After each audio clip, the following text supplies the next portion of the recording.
Wednesday, February 23rd, 2000. I was a sophomore in high school, having a completely ordinary day, winding it down by watching one of my favorite TV series titled 7 Days. 7 Days followed the adventures of Parker, the chosen chrononaut for the secret government program, the Backstep Project. What this project did was allow him to go back in time 7 days to solve matters of national security. That night's particular episode was very suspenseful. Parker went back in time to save a colleague who had been kidnapped and murdered. He was successful in his attempt, but in so doing, a young mother and child were caught in the crossfire and killed. Unable to accept this, Parker goes back in time again, this time successful in saving the young mother and child, but does not reach Talmadge in time, and he is still killed. So he goes back in time a third time.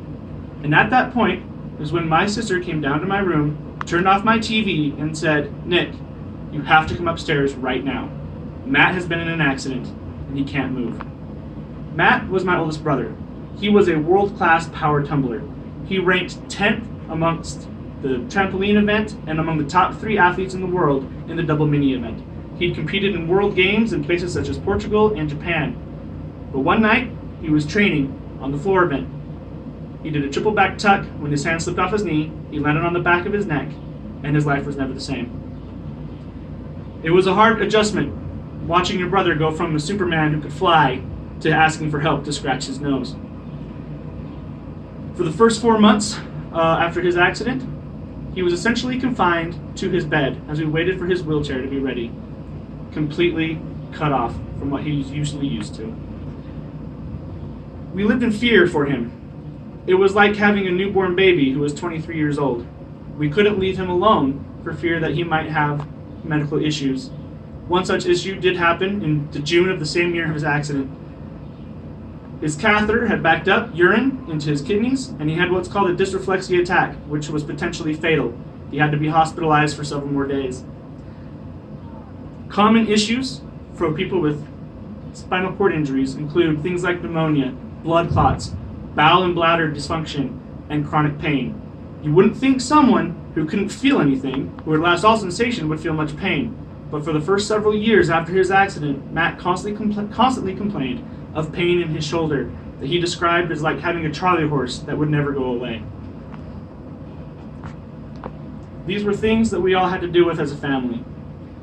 One of the things that we had to deal with the most was during the time of Mac's accident, he had just turned the age where our mother's insurance had dropped him from coverage. This was a huge financial burden on our family, especially for a mother who had to quit her job so she could be home to take care of her son. Luckily, at the time of his accident, Matt was a Weber State mascot who got him some publicity, and the Matt the Cat Trust Fund was set up. But not all people with spinal cord injuries are so lucky. It is estimated that in the first year of their treatment, a spinal cord injury patient can cost $320,000 to $985,000, with an estimate of a total lifespan cost of $5 million. This costs the healthcare industry an estimated $40.5 billion on spinal cord injuries alone. And as such, many insurances have a hard time dealing with these patients. At first, when Matt was covered with some insurance, it was okay. He had a healthcare aide that would come twice a day to help take care of him, get him ready every morning, and help him get ready at night, do range of motion, and put him into a air bed so that he wouldn't have pressure ulcers. Now, Matt is currently living with our father. He is lucky if he gets 2 visits a week. Some days, as his brother, he asked me to come over and help change him, as he's been sitting for 3 days without being able to be changing his clothes. This is a huge, huge burden on all of us, including himself. It's not an easy thing to go through. But I, as his brother, will continue to do whatever I have to do in order to help him live the normal life that a quadriplegic can live. His life was forever changed that day. His family's lives were forever changed that day. Some in glaringly large, difficult ways. Others in small, insignificant ways.